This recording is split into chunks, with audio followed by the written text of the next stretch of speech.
Alrighty, y'all. It's time to take a look back at what we've covered throughout our episodes and tell you the outcomes of our 3 real cases. Our episodes titled Sweet Tooth, Dad's Recliner, and Cat Got Your Tongue are all real, and so it's only fitting that you learn more about what happened after investigation during their trials.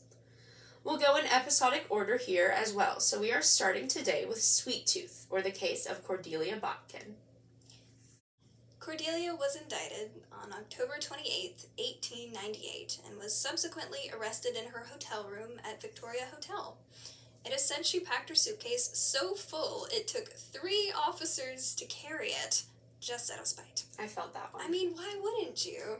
I felt that one. We already knew she had a temper. Yeah. While the witness statements certainly weren't helpful in her case, she actually left many clues behind, signaling that she was in fact the killer. In her hotel room, she left the brown paper and a pink satin bow identical to the paper and satin that she had sent the poisoned bonbons in. Additionally, investigators used a handwriting expert to confirm that Cordelia's handwriting from the love letters she had written to John matched the letters written to Mary Elizabeth, as well as the note card with the package of bonbons. It confirmed her knowledge and planning of the murder. Cordelia was messy. She Very. left behind so many clues. Very. She was very passionate. Yeah, she didn't. Beyond murdering Mary Elizabeth, I don't think she had much of a plan in mind after that. She really didn't. Mm-hmm. It was just... She didn't see past her goal. No. She had one train of thought. Mm-hmm. Cordelia was convicted of 2 counts of first-degree murder on December 30th, and on February 4th the following year, she was imprisoned for life. A life sentence didn't stop Cordelia from her sex, though. Definitely not. Absolutely not. It was likely she was trading sexual favors with guards and people of power within the prison in order to receive special privileges, such as better meals, softer beds, and get this, time outside. You heard that right. With no guard.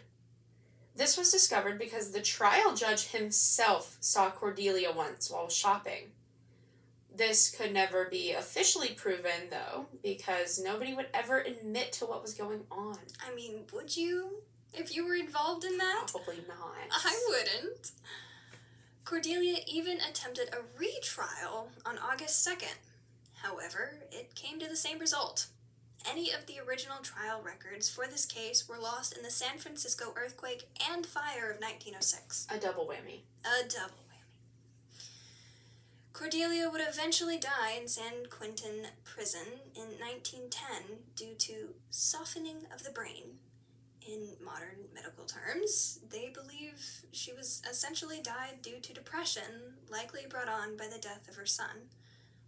Welcome Botkin, remember that's her husband, was able to divorce her through this whole mess, but eventually died before her due to heart issues, just like their son. Their son actually died really young. It was He super did. heartbreaking. It And is. they both died of the same heart issue, Welcome and the son. Mm-hmm. It runs in men. Everything bad in a family runs in men. It really does. Like, male pattern baldness, colorblindness. It's men. Mm-hmm. Alright, now moving on to the case of Tommy Ziegler. This is the case in our episode titled Dad's Recliner. This case was riddled with questions, and I don't think any amount of time would truly be long enough to answer all of them. That is true. It's so bizarre. Yeah. Tommy was convicted of all 4 counts of first-degree murder. The trial was definitely interesting, however. There was an intense account of jury intimidation to contend with. One jury member who was going to decide not guilty had one of the guns used in the murder pointed at her at one point by another jury member. It was reported that her anxiety was so high the court had to be granted a special privilege for her doctor to prescribe anti-anxiety meds, only after which she changed her verdict from not guilty to guilty. Insane. Yeah. I feel like that should have not been allowed in the first It place. shouldn't have.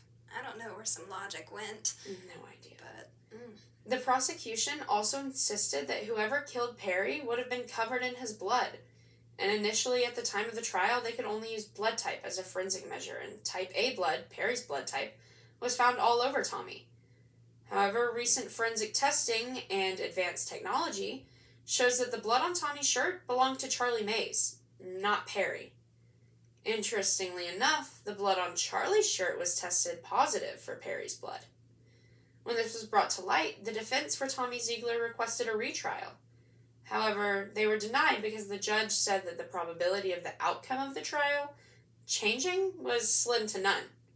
Personally, I feel like that was a large detail. It was a large detail. They insisted throughout the entire original trial that the person who murdered Perry would be covered in Perry's blood. Mm-hmm.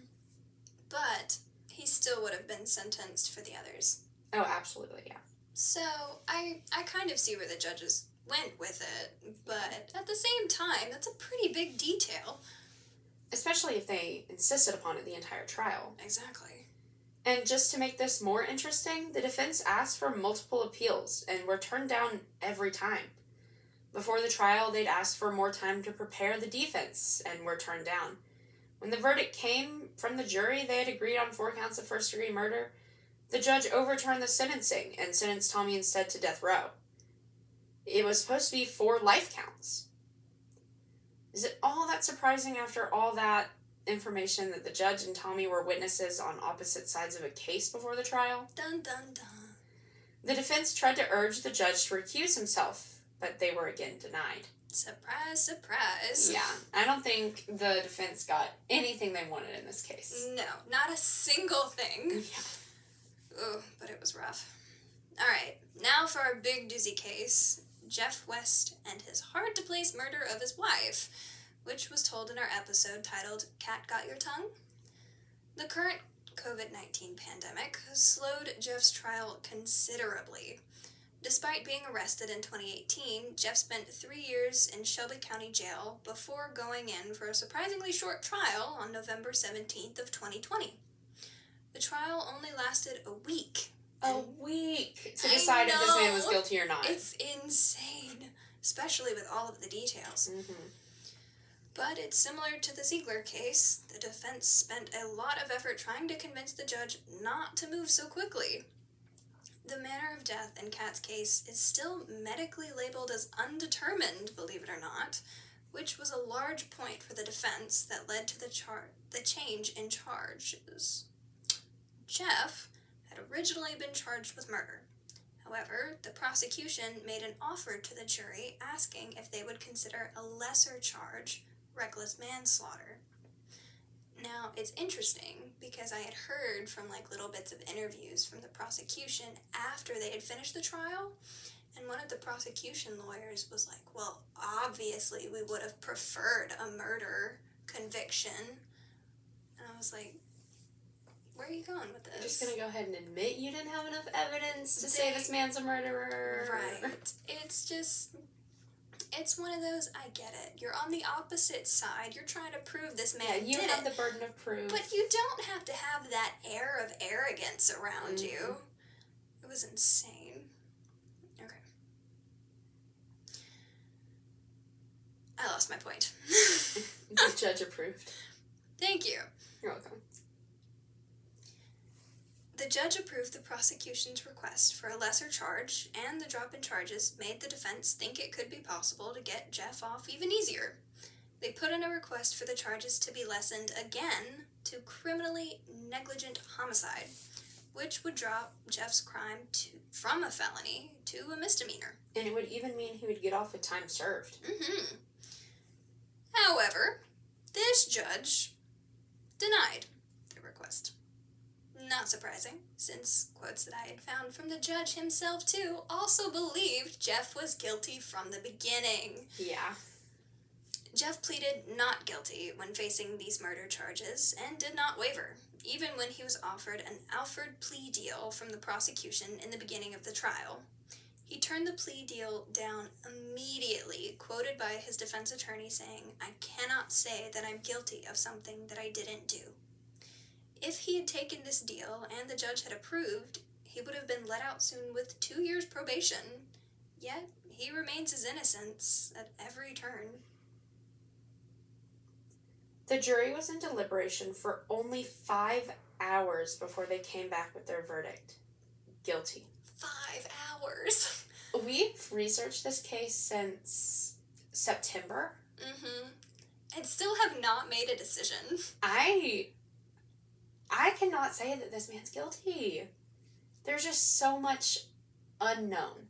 I know what I think happened, but I cannot definitively prove anything, especially without seeing any of the evidence myself. Absolutely. Jeff remained characteristically emotionless as his verdict was read.